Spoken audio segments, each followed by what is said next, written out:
Queridos, a paz do Senhor Jesus a todos. Hoje, lição de número 6, santificação, comprometidos com a ética do Espírito. Aqui no tema, a palavra comprometido, ela é diferente de envolvido. O que você está querendo dizer, Valdecir? O que eu estou querendo dizer é o seguinte, tem muita gente que diz assim, eu sou ou eu estou envolvido com a obra de Deus. Peraí, mas aqui o tema está dizendo assim, comprometidos com a ética ou e se eu podia dizer também envolvido com a ética, mas espera aí, eu estou envolvido com a ética ou estou comprometido com a ética? Mas qual que é a diferença? A diferença é a seguinte, se você toma um café da manhã com ovos e com bacon, é claro que isso é coisa de norte-americano, mas vamos dizer que nós tomamos um café da manhã com ovos e com bacon. Quem que está envolvido? E quem que está comprometido? O frango e o porco. Quem que está envolvido? Quem está envolvido é o frango. No caso, a galinha está envolvida por quê? Por causa do ovo. Então ela tem um envolvimento, ela tem uma participação naquilo ali, cedendo o ovo. Agora, quem que está comprometido? Quem que foi comprometido? Foi o porco. Por quê? Porque ele teve que dar a vida, ele teve que se entregar para poder o bacon ficar pronto ali na nossa mesa. Então existe uma diferença muito grande. A palavra envolvida significa envolto, coberto, ou seja, pensa bem, a água está aqui. O copo está envolvendo, ou a xícara está envolvendo a água. Então ela está ao redor, ela está por fora. Então eu estou envolvido com a obra de Deus, eu estou envolvido com a ética do Espírito ou eu estou comprometido com a obra de Deus, comprometido com a ética do Espírito? É uma coisa a se pensar, uma palavra que a gente tem que pensar para poder falar agora. Eu estou envolvido ou estou comprometido? Então, de acordo com a minha vida, eu posso dizer o que eu estou realmente. O objetivo dessa lição é mostrar que devemos estar comprometidos com a ética do Espírito. Ética nós vamos aprender bem aqui no finalzinho da lição, tá bom? Então, o primeiro tópico, a santificação no Antigo Testamento. Ela é dividida em 3 subtópicos que diz assim, a santificação, a consagração e a purificação. O segundo tópico vai falar a santificação no Novo Testamento, que é uma obra da Trindade, a natureza da santificação e também é uma necessidade. E o terceiro tópico que vai falar a santificação aplicada ao crente, que são 3 subtópicos também, a comunidade de Jesus, uma vida santificada e o que é ética. Então, a santificação, Levítico, capítulo de número 27, vai falar sobre santificação, vai falar sobre voto, vai falar sobre algumas coisas. E não só pessoas, mas coisas também podiam ser santificadas. Então a pessoa, o que é a santificação na verdade? A santificação é um depósito feito no templo, por exemplo, eu quero santificar essa caneta. Valdecir, como que é feito isso daí? Eu pego essa caneta, eu levo ela até o templo, no caso no Antigo Testamento, era levado até o templo, e era avaliado pelo sacerdote o valor dessa caneta, e o valor dessa caneta era depositado, e essa caneta era utilizada somente para a obra de Deus. Mas se eu quisesse utilizar essa caneta para mim, o que eu faria? Eu ia lá, eu pagava 20%, ou seja, o valor da caneta mais 20%, para que eu pudesse resgatar essa caneta, para que eu pudesse fazer uso dela de uma maneira normal, de uma maneira comum, de uma maneira simples, da maneira usual que nós utilizamos a caneta. Ou seja, no período que ela estivesse santificada, ela seria de uso exclusivo do templo, exclusivo da obra de Deus. Depois que eu paguei o preço para poder resgatá-la, eu posso utilizá-la da maneira como eu bem entender, porque agora ela é minha, ela não está mais santificada, ela não está mais de uso exclusivo. E o que acontece quando Jesus morreu na cruz, que ele derramou a última gota do seu sangue, ele pagou o preço da nossa santificação. Então, quando Jesus morreu, nós somos santificados. Quem são santificados? Todos aqueles que aceitam a Cristo como o único e suficiente Salvador. Aceitei Jesus, nesse exato momento eu fui santificado. Por quê? Porque Jesus já pagou o preço. Jesus já fez o depósito de sangue para que eu pudesse ser salvo. Então eu fui santificado e aqui, pensa bem, e se eu quiser voltar a fazer uso comum da minha vida? Eu tenho que pagar um preço de 20% a mais do que Jesus pagou. Peraí, Jesus derramou a última gota de sangue, até a última gota de sangue, para pagar o preço pela minha vida, para que eu pudesse ser santificado. Eu aceitei esse sacrifício. Agora, eu quero retornar, eu quero ser resgatado para não mais trabalhar de uso exclusivo na obra de Deus. O que eu tenho que fazer? Pagar 20% a mais. Será que eu consigo? Eu não tenho condições, o sangue de Jesus era puro, era limpo, como que eu vou conseguir pagar esse preço? Então não tem como mais ser resgatado. Todos nós que fomos santificados, nós não temos mais como ser resgatados dessa santificação, porque não temos condições financeiras, não temos o preço que Jesus pagou foi muito alto, então não temos condições de ser resgatados. A consagração, ainda em Levítico 27, o versículo 28 e o 29, eu não li porque são vários versículos falando de casas, falando de objetos a ser santificados, inclusive pessoas também, tá? Mas Levítico 27 vai estar todas essas informações que eu estou passando para vocês. Inclusive a consagração está no 27 também, versículo 28 e 29 vai dizer assim: todavia, nenhuma coisa consagrada que alguém consagrar ao Senhor de tudo que tem, de homem, de animal, de campo, de possessão, então consagração também serve não somente para pessoas, mas também para coisas. Se venderá, tudo que o homem tem, animal, campo, possessão, se venderá, nem resgatará. Toda coisa consagrada será santíssima ao Senhor. Então tudo, agora o 29 vai dizer assim: toda coisa consagrada que for consagrada do homem não será resgatada, certamente morrerá. Então você viu a diferença, existe uma diferença de santificação e existe a diferença de consagração. Eu já vi, no passado, hoje não mais, mas eu já vi pessoas chegando com chave de carro, entregando na mão do pastor e falando assim: pastor, eu quero que o senhor consagre o meu carro. Aí vem uma outra pessoa, pega um instrumento musical, um teclado, uma guitarra, seja lá o que for, leva até a igreja, hoje, estou falando na atualidade, leva até a igreja e fala assim: pastor, eu quero consagrar este instrumento. Aí o pastor vai lá, faz a oração, aí a pessoa pega o instrumento dela e leva para casa dela. Irmão, você consagrou alguma coisa, você consagrou o seu carro, é de uso exclusivo da obra de Deus. E outra, como diz aqui o versículo 29, não tem retorno, não tem volta. Ah, mas e se eu consagrar uma pessoa? Poxa vida, no Antigo Testamento, consagração era coisa muito séria. Hoje nós não vemos, o fulano de tal foi consagrado, não foi consagrado, ele foi levado ao ministério, porque a consagração exigia derramamento de óleo, hoje não acontece mais o derramamento de óleo. Então uma coisa que ela é consagrada, ela é de uso exclusivo da obra de Deus. Tem volta, Valdecir? Tem como pagar o resgate? Não, não tem como pagar o resgate. Eu consagrei o meu carro é de uso exclusivo da igreja. Eu consagrei, da obra de Deus, perdão. Eu consagrei essa caneta, ela vai ser de uso exclusivo da obra de Deus. Eu não posso fazer uso dela para coisas comuns. Então ela nem volta comigo para casa. Ela já fica direto lá no templo, já fica direto lá na igreja. Qualquer coisa, instrumento musical, vou consagrar, é de uso exclusivo do Senhor. Não tem resgate. Tem pessoas que às vezes, não, eu quero realmente consagrar, então tá bom. Aí eu deixo lá de uso exclusivo na obra do Senhor. Aí chega um momento que a pessoa fala assim, não, vamos trocar por um instrumento mais novo. Aí ela vende o instrumento para o ímpio. Peraí, o ímpio vai fazer uso comum desse instrumento. Não pode, como está dizendo aqui, não pode, é de uso exclusivo e não tem resgate, não tem volta. Valdecir, mas o que eu vou fazer então? Você pode destruir, acabar de forma que ninguém possa utilizar mais, porque aqui está dizendo assim, no caso, se for homem, certamente morrerá, se for uma pessoa. Então, se for objeto, certamente vai ser destruído ou colocado para uma outra congregação, outra denominação, outra igreja que vai fazer uso dele para a mesma finalidade, que é para a obra de Deus. Amém, queridos? Está claro até aqui? Qualquer coisa pode deixar sua pergunta aqui que a gente, na medida do possível, vai respondendo, tá bom? E a purificação. No Antigo Testamento, a pessoa ela ficava impura por alguns motivos, por exemplo, tocar corpo de uma pessoa que morreu, ela ficava impura cerimonialmente. Então, cerimonialmente, ela não podia participar, vamos supor, hoje, se eu tivesse, estou falando na atualidade, porém isso é coisa do Antigo Testamento, tá? Se eu estivesse cerimonialmente impuro, eu não poderia participar do culto, não poderia participar de algumas coisas que a igreja, com a igreja, juntamente com a igreja, dentro do templo, eu não poderia estar lá, eu teria que me purificar primeiro, para depois estar participando de algum evento da igreja. Também existe a purificação moral e a purificação física, nós temos que ter os nossos pensamentos limpos, porque é isso que acontece, quando nós somos santificados, nós vamos sendo purificados. O Espírito Santo vem dentro de nós, o fruto do Espírito, como vimos em lições anteriores, vai trabalhando dentro de nós e ele vai purificando. O nosso corpo físico tem que ser santo ao Senhor.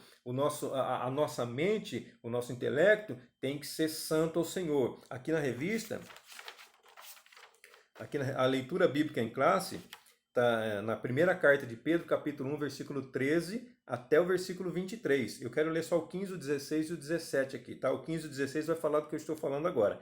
Mas como é santo aquele que vos chamou, sede vós também santos em toda a vossa maneira de viver. Então a pessoa que roubava não rouba mais. A pessoa que praticava atos ilícitos, que praticava relação sexual ilícita, já não pratica mais. O seu corpo agora é santo, foi purificado para o Senhor.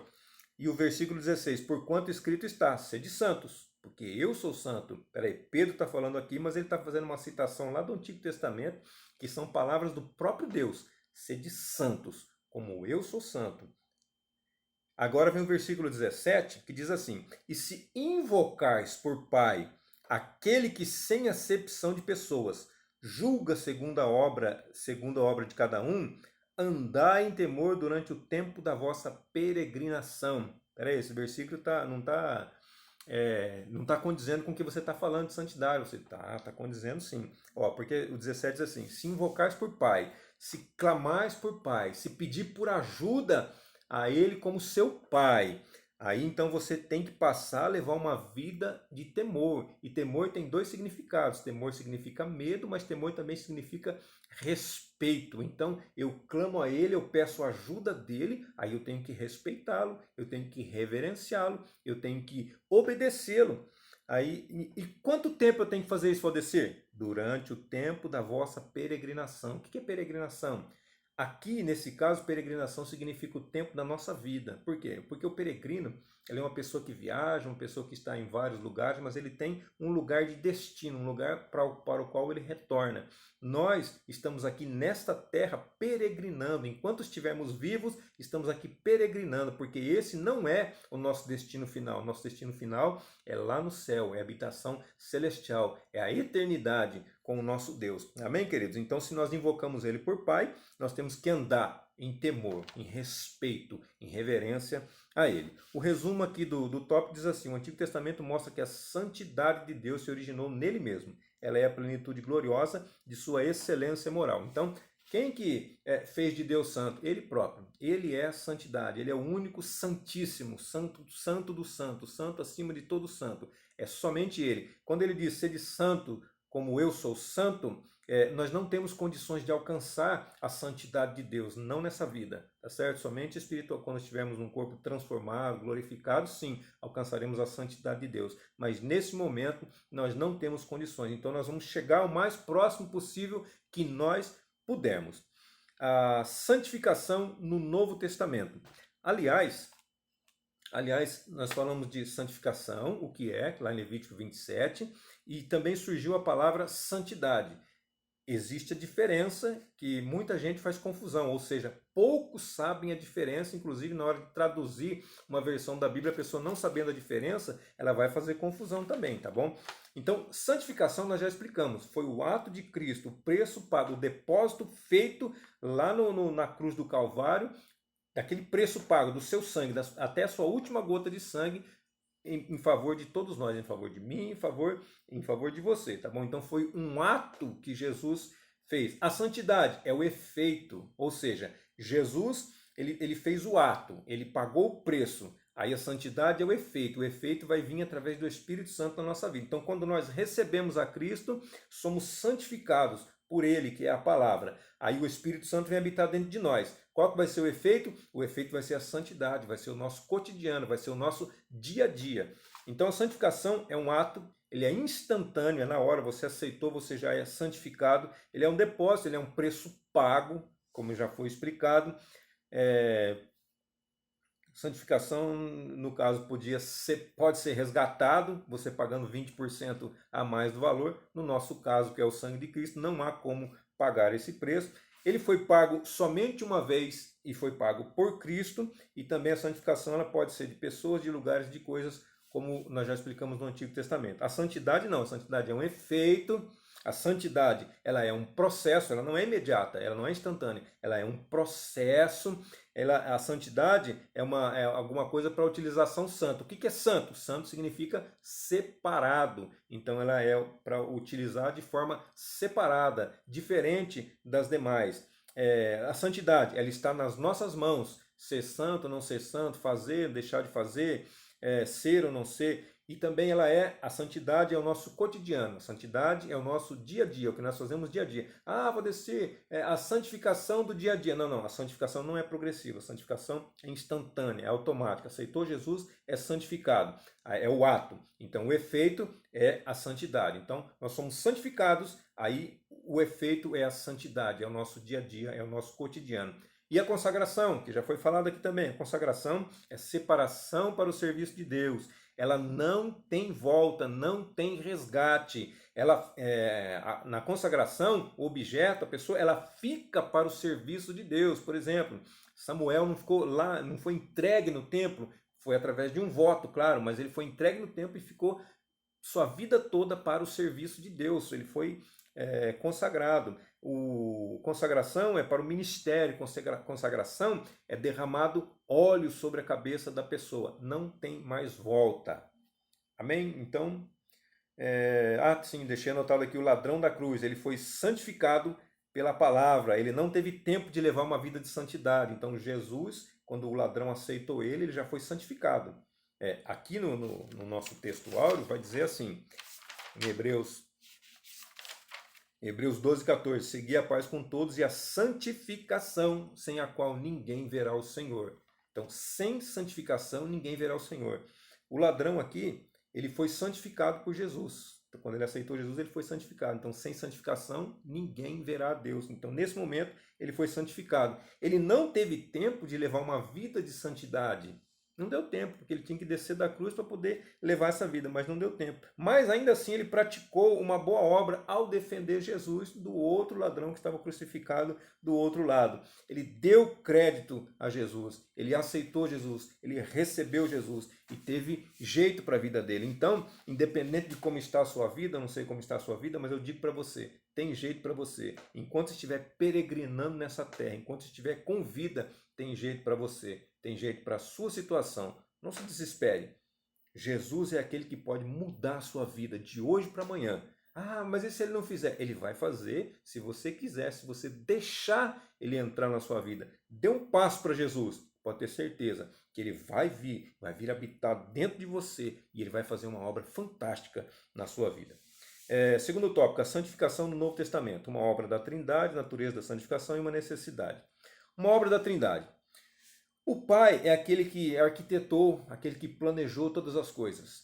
O Filho, que é Jesus, foi aquele que executou toda a obra, porque ele veio, se fez homem, se fez carne, morreu em nosso lugar. Então Deus planejou e o Filho e Jesus veio e cumpriu aquilo que o Pai havia planejado. Mas e o Espírito Santo? O que ele faz? O Espírito Santo é o mantenedor, é aquele que mantém, é aquele que dá manutenção, ou seja, um planejou todas as coisas, o outro veio e executou todas as coisas, e o outro continua conosco e ele fica dando manutenção, ele fica o tempo todo conosco, nos corrigindo, nos ajudando, para que nós consigamos dar prosseguimento à obra de Deus nessa terra. Natureza da santificação. Quando que nós somos santificados? Quando nós aceitamos a Cristo, nós já falamos. E é uma necessidade. Hebreus 12:14. Hebreus 12:14, que é o versículo que nós lemos aqui do nosso texto áureo, seguir a paz com todos e a santificação, sem a qual ninguém verá o Senhor. Sem santidade, o ladrão da cruz conseguiu, porque não deu tempo dele levar uma vida de santidade. Mas sem santificação, sem aceitar Cristo, não tem como ver a Deus, não tem como. A santidade é a semelhança do caráter de Cristo, é o resumo do nosso tópico de número 2. Terceiro, a santificação aplicada ao crente, a comunidade de Jesus. Êxodo capítulo 19, versículo 6, vai dizer assim: e vós me sereis um reino sacerdotal e povo santo. Estas são as palavras que falarás ao filho de Israel. Só a parte A do versículo. E vós me sereis um reino sacerdotal e povo santo. Deus havia escolhido uma nação o povo de Israel para ser o seu povo eleito, um reino de sacerdotes e um povo santo. O que é santo? Já falei, santo significa separado. Então Deus escolheu um povo para ser separado, para servir de fonte de bênçãos a todo o resto da humanidade. Não funcionou a princípio, acabou virando somente uma tribo sacerdotal, é toda uma outra história, tá? Mas o que aconteceu? No Novo Testamento vem um povo também, chamado de igreja, 1 de Pedro, capítulo 2, versículo 9, um povo chamado de igreja que veio para cumprir esse propósito de Deus desde lá de trás. Diz assim: mas vós sois a geração eleita, o sacerdócio real, a nação santa, o povo adquirido, para que anuncieis. Então nós somos tudo isso, a igreja é tudo isso. Para quê? Porque tem um propósito. Para anunciar as virtudes daquele que vos chamou das trevas para a sua maravilhosa luz. Então nós temos que anunciar as coisas maravilhosas que Deus fez na nossa vida, porque Ele nos tirou das trevas e nos colocou na luz. Então nós temos que fazer com que as outras pessoas também aconteça o mesmo com essas outras pessoas, através da sua palavra, pregando a sua palavra, falando o seu amor, vivendo uma vida santa, testemunhando, mesmo com a boca fechada, quando as pessoas nos verem passando, possam dizer assim, através da nossa conduta: ali vai um santo homem de Deus, ali vai uma santa mulher de Deus. Uma vida santificada. Então nós somos santificados pela palavra, João 17 vai dizer isso daí. A própria palavra é Jesus, porque lá em João 1:1 vai dizer assim: no princípio era o verbo, ou seja, a palavra, e a palavra estava com Deus, e a palavra era Deus. Então nós somos santificados pela palavra, nós somos santificados pelo sangue. Hebreus 9, do 12 até o 14, você pode ler aí. Nem por sangue de bodes e bezerros, mas por seu próprio sangue entrou uma vez no santuário, havendo efetuado uma eterna redenção. Peraí, vou dizer, não é santificação, mas peraí, leia o 13 então. Porque se o sangue de touros e de bodes e uma cinza de uma novilha espargida sobre os imundos o santifica, quanto à purificação da carne, quanto mais o sangue de Cristo, que pelo Espírito Eterno se ofereceu a si mesmo, imaculado a Deus, purificará as vossas consciências das obras mortas para servirdes ao Deus vivo. Então, o sangue de animal santificava, quanto mais o sangue de Cristo nos santifica. O preço foi muito mais alto. E o que é ética? A ética é um conjunto de regras de conduta e valores morais na realidade da sociedade. Mas qual sociedade, Valdecir? Todo tipo de sociedade. Por exemplo, todo mundo tem conjunto de regras, de normas de conduta. Vamos citar um exemplo aqui, médico. Ética dos médicos, eles têm uma ética entre eles. Advogado, existe uma ética entre eles. Então tem coisas que nós podemos falar, nós podemos fazer, que um advogado já não pode, que um médico já não pode. O médico é em favor da vida, ele faz um juramento quando ele se forma, ele é em favor da vida. Então ele tem algumas decisões que ele precisa tomar que talvez nós não tomaríamos. Tem decisões que ele passa para a família, mas tem outras que não. Então isso é chamado de ética. Agora o nosso contexto é ética cristã. A ética cristã é um estudo sistemático sobre os princípios e as práticas do que é certo e errado à luz das escrituras sagradas. Trata-se da parte da teologia que estuda o padrão de conduta conforme a vontade de Deus. Tá bom? Então, só para a gente finalizar aqui, a santidade é a marca de uma vida na plenitude do Espírito, na totalidade do Espírito Santo de Deus. Deus abençoe sua vida, seu ministério, sua família, seus negócios, suas finanças e até a nossa próxima aula, se assim Deus nos permitir.